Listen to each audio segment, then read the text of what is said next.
नमस्कार दोस्तों, अपनी पाठशाला चैनल पर आप सभी का हार्दिक स्वागत है। तो मित्रों, कैसे हो आप सभी। मैं आशा करता हूं कि आप सभी स्वस्थ होंगे, मस्त होंगे और निरंतर अपनी पढ़ाई में लगे हुए होंगे। तो मित्रों, मैं फिर से हाजिर हूं एक नए टॉपिक के साथ में, और आज का अपना टॉपिक होगा भारतीय संविधान सभा। और मित्रों, इससे पहले का जो वीडियो है यानी इंडियन पॉलिटी का, मैंने एक वीडियो पहले अपलोड किया है, भारतीय संविधान का विकास। और आज पढ़ेंगे हम भारतीय संविधान सभा। और भारतीय संविधान सभा से जितने भी महत्वपूर्ण प्रश्न बने हैं उन सभी को मैंने यहाँ पर शामिल किया है। लेकिन आप सभी से मैं कहना चाहूँगा कि आप हमारे चैनल पर कहाँ कहाँ से देख रहे हो, तो अपने स्थान का नाम कमेंट्स में ज़रूर लिखिएगा। तो मित्रों, बिना देर किए हम चर्चा करते हैं आज के पहले प्रश्न की। भारतीय संविधान सभा की प्रथम बैठक कब हुई। भारतीय संविधान सभा की प्रथम बैठक कब हुई, तो इसका सही उत्तर होगा 9 दिसंबर 1946 को। अगला प्रश्न, संविधान सभा के स्थायी अध्यक्ष कौन थे। संविधान सभा के स्थायी अध्यक्ष कौन थे, तो इसका सही उत्तर होगा डॉक्टर राजेंद्र प्रसाद। और मित्रों, याद रखिएगा कि डॉक्टर राजेंद्र प्रसाद को स्थायी अध्यक्ष यानी भारतीय संविधान सभा की जो दूसरी बैठक 11 दिसंबर 1946 को हुई, उस दिन डॉक्टर राजेंद्र प्रसाद को संविधान सभा का स्थायी अध्यक्ष चुना गया था। अब बात करें आज के अगले प्रश्न की। संविधान सभा के अस्थायी अध्यक्ष कौन थे। संविधान सभा के अस्थायी अध्यक्ष कौन थे, तो इसका सही उत्तर होगा डॉक्टर सच्चिदानंद सिन्हा। मित्रों, याद रखिएगा कि संविधान सभा की जो पहली बैठक 9 दिसंबर 1946 को हुई थी, उस दिन सच्चिदानंद सिन्हा को अस्थायी अध्यक्ष बनाया गया था। अब बात करें आज के अगले प्रश्न की। संविधान सभा के सदस्यों की संख्या कितनी रखी गई। यानी संविधान सभा का जब गठन किया गया तो उसमें सदस्य संख्या कितनी रखी गई थी, तो इसका सही उत्तर होगा 389 सदस्य। अगला प्रश्न, संविधान सभा का औपचारिक रूप से प्रतिपादन किसने किया। संविधान सभा का औपचारिक रूप से प्रतिपादन किसने किया, तो इसका सही उत्तर होगा एम.एन. रॉय ने। मित्रों, संविधान सभा का स्थायी रूप से प्रतिपादन यानी औपचारिक रूप से प्रतिपादन एम.एन. रॉय ने किया था। अगला प्रश्न, संविधान सभा की प्रारूप समिति के अध्यक्ष कौन बने थे। संविधान सभा की जो प्रारूप समिति थी यानी 7 सदस्यीय ये प्रारूप समिति थी, तो इसके अध्यक्ष कौन थे, तो इसका सही उत्तर होगा डॉक्टर भीमराव अंबेडकर। और मित्रों, याद रखिए कि संविधान सभा की जो सलाहकार समिति थी, तो सलाहकार समिति की बात करें तो इसके अध्यक्ष बी.एन. राव थे। यानी प्रारूप समिति के अध्यक्ष डॉक्टर भीमराव अंबेडकर और सलाहकार जो समिति थी उसके अध्यक्ष बी.एन. राव थे। अब बात करें आज के अगले प्रश्न की। संविधान सभा की जो प्रारूप समिति है उसका गठन कब हुआ। संविधान की प्रारूप समिति का गठन कब हुआ, तो इसका सही उत्तर होगा 29 अगस्त 1947 ईस्वी को। अगला प्रश्न, संविधान की प्रारूप समिति के समक्ष प्रस्तावना का प्रस्ताव किसने रखा।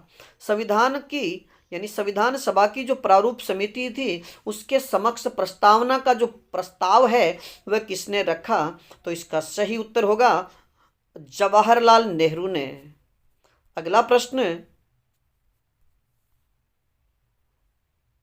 Doctor B R. अंबेडकर यानी डॉक्टर भीमराव अंबेडकर ने कहाँ से संविधान सभा में निर्वाचित हुए थे। यानी डॉक्टर भीमराव अंबेडकर कहाँ से संविधान सभा में निर्वाचित हुए थे, तो इसका सही उत्तर होगा बंगाल से। अगला प्रश्न, भारत में संविधान सभा गठित करने का आधार क्या था। भारत में संविधान सभा गठित करने का आधार क्या रहा, तो इसका सही उत्तर होगा कैबिनेट मिशन योजना 1946 के तहत भारत में संविधान सभा गठित करने का प्रावधान रखा गया था। अगला प्रश्न, सर्वप्रथम भारतीय राष्ट्रीय कांग्रेस द्वारा संविधान सभा का या संविधान सभा के गठन की मांग कब व कहाँ रखी गई। यानी सबसे पहले तो भारतीय जो राष्ट्रीय कांग्रेस है उसके द्वारा किस अधिवेशन में संविधान के गठन की मांग कब और कहाँ रखी गई थी, तो इसका सही उत्तर होगा 1936 में फैजपुर अधिवेशन में। तो देखो, एक तो ये प्रश्न आपको ये याद हो गया कि जो 1936 का फैजपुर अधिवेशन है यानी ये आपसे पूछा जाए फैजपुर अधिवेशन कब हुआ, 1936 में, या 1936 का जो राष्ट्रीय कांग्रेस का अधिवेशन है वो कहाँ पर हुआ, फैजपुर में। तो इसी फैजपुर अधिवेशन में भारतीय राष्ट्रीय कांग्रेस द्वारा संविधान के गठन की मांग की गई थी। अगला प्रश्न, संविधान के पुनर्गठन के फलस्वरूप 1947 तक संविधान सभा में सदस्यों की संख्या कितनी रही। यानी संविधान सभा के पुनर्गठन के फलस्वरूप 1947 तक संविधान सभा में सदस्यों की संख्या कितनी रही, तो इसका सही उत्तर होगा 299। अगला प्रश्न, संविधान सभा में देशी रियासतों के कितने प्रतिनिधि थे। संविधान सभा में देशी रियासतों के कितने प्रतिनिधि थे, तो इसका सही उत्तर होगा 70 प्रतिनिधि।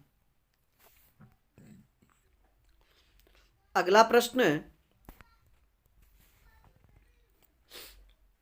संविधान के गठन की मांग सर्वप्रथम 1895 में किस व्यक्ति ने की थी। यानी संविधान सभा के गठन की या संविधान के गठन की मांग सर्वप्रथम 1895 में व्यक्तिगत रूप से किसने की, तो इसका सही उत्तर होगा बाल गंगाधर तिलक ने। अगला प्रश्न, संविधान सभा में किस देश के या संविधान सभा में किस देश के रियासत के प्रतिनिधि ने भाग नहीं लिया था। यानी संविधान सभा में हमारे देश की वह कौन सी रियासत थी जिसके प्रतिनिधियों ने भाग नहीं लिया था, तो इसका सही उत्तर होगा हैदराबाद की रियासत ने। अगला प्रश्न, भारतीय संविधान कब लागू हुआ। यानी भारतीय संविधान कब लागू हुआ या भारतीय गणतंत्र कब बना, तो इसका सही उत्तर होगा 26 जनवरी 1950 को। अगला प्रश्न, संविधान सभा की संघीय समिति के अध्यक्ष कौन थे। संविधान सभा की जो संघीय समिति थी इसके अध्यक्ष कौन थे, तो इसका सही उत्तर होगा पंडित जवाहरलाल नेहरू। अगला प्रश्न, संविधान सभा की रचना हेतु संविधान विचार सर्वप्रथम किसने प्रस्तुत किया।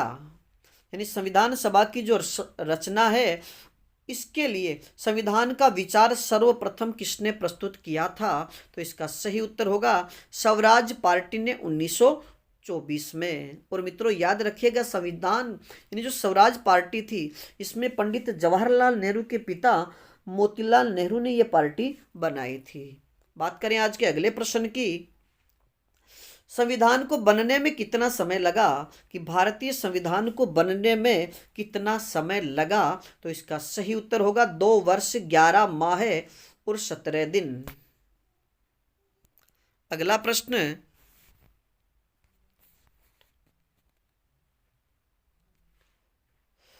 संविधान सभा का चुनाव किस आधार पर किया गया। संविधान सभा का चुनाव किस आधार पर किया गया, तो इसका सही उत्तर होगा वर्गीय मताधिकार के आधार पर।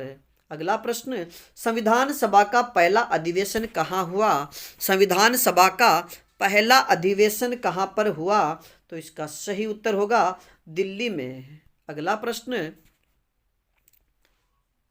मूल संविधान में कितने अनुच्छेद थे। मूल संविधान में कितने अनुच्छेद थे, तो इसका सही उत्तर होगा 395 अनुच्छेद। और मित्रों याद रखिएगा वर्तमान में उपधाराओं सहित यानी अगर वर्तमान में संविधान में जो भारतीय संविधान है उसमें अनुच्छेदों की बात करें तो उपधाराओं सहित 465 से भी अधिक अनुच्छेद हो गए हैं। अगला प्रश्न, मूल संविधान में कितनी अनुसूचियां थी, तो इसका सही उत्तर होगा 8 अनुसूचियां और 4 अनुसूचियां बाद में जुड़ करके वर्तमान में भारतीय संविधान में 12 अनुसूचियां हैं। अगला प्रश्न, भारतीय संविधान में कुल कितने अध्याय या भाग है। भारतीय संविधान में कुल कितने अध्याय या भाग है, तो इसका सही उत्तर होगा 22 अध्याय। अगला प्रश्न, नेहरू जी ने उद्देश्य प्रस्ताव कब पेश किया था। नेहरू जी ने उद्देश्य प्रस्ताव कब पेश किया, तो इसका सही उत्तर होगा 13 दिसंबर 1946 को। अब बात करें आज के अगले प्रश्न की, संविधान सभा द्वारा उद्देश्य प्रस्ताव कब स्वीकार किया गया। संविधान सभा द्वारा उद्देश्य प्रस्ताव कब स्वीकार किया गया? तो इसका सही उत्तर होगा 22 जनवरी 1947 को। अब बात करें आज के अगले प्रश्न की।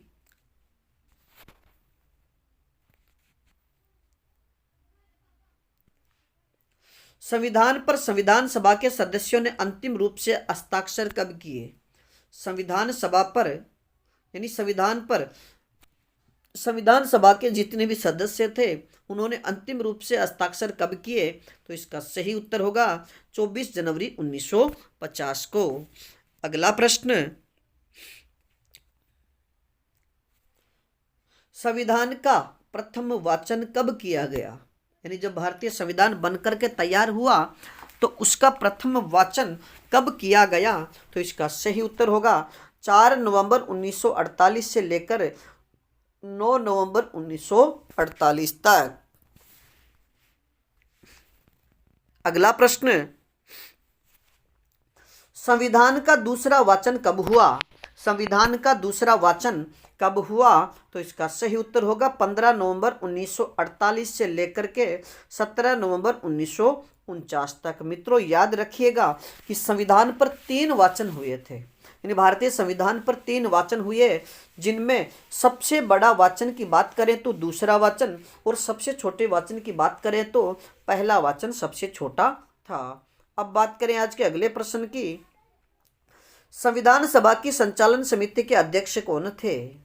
संविधान सभा की जो संचालन समिति थी इसके अध्यक्ष कौन थे? तो इसका सही उत्तर होगा डॉक्टर राजेंद्र प्रसाद। अगला प्रश्न, संविधान के प्रारूप पर कितने दिन बहस हुई? संविधान के प्रारूप पर कितने दिन बहस हुई? तो इसका सही उत्तर होगा 114 दिन। अगला प्रश्न, संविधान सभा के कुल कितने अधिवेशन हुए? संविधान सभा के कुल कितने अधिवेशन हुए? तो इसका सही उत्तर होगा 11 अधिवेशन। अगला प्रश्न, भारतीय संविधान सभा को यानी संविधान सभा को भारतीय संसद में कब परिवर्तित किया गया? संविधान सभा को भारतीय संसद में कब परिवर्तित किया गया? तो इसका सही उत्तर होगा 24 जनवरी 1950 को। और लागू की बात करें तो यह 26 जनवरी 1950 को लागू हुआ था। अब बात करें अगले प्रश्न की। संविधान सभा द्वारा भारतीय राष्ट्रीय ध्वज को मान्यता कब दी गई? संविधान सभा द्वारा भारतीय राष्ट्रीय ध्वज को मान्यता कब दी गई?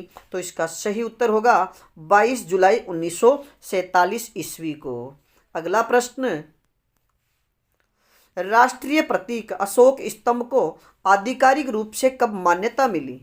राष्ट्रीय प्रतीक यानी जो अशोक स्तंभ है उसे आधिकारिक रूप से मान्यता कब मिली? तो इसका सही उत्तर होगा 26 जनवरी 1950 को। अगला प्रश्न, और मित्रों आज की कक्षा का यह अंतिम प्रश्न, भारत के राष्ट्रगान को आधिकारिक मान्यता किस दिन प्राप्त हुई? कि भारत का जो राष्ट्रीय गान है जन गण मन, और इसके रचयिता की बात करें तो गुरुदेव रविंद्रनाथ टैगोर। तो भारत का जो राष्ट्रीय गान है इसको आधिकारिक रूप से मान्यता किस दिन प्राप्त हुई? तो इसका सही उत्तर होगा 24 जनवरी 1950 को। तो मित्रों आज के लिए इतना ही, बाकी फिर मिलेंगे इंडियन पॉलिटी से संबंधित महत्वपूर्ण प्रश्नों को लेकर के, जिसमें हम राष्ट्रपति का निर्वाचन, राष्ट्रपति की शक्तियां, भारतीय संविधान के अनुसार प्रधानमंत्री की शक्तियां, संसद, लोकसभा, राज्यसभा, प्रत्येक अनुच्छेद और भी जो भी महत्वपूर्ण प्रश्न है उन सभी को लेकर के। तो आपसे अनुरोध, अगर आप हमारे चैनल यानी अपनी पाठशाला बाय BN सर चैनल पर अगर नए हो तो हमारे चैनल को लाइक कीजिए, सब्सक्राइब कीजिए और अपने मित्रों तक शेयर जरूर कीजिए। धन्यवाद।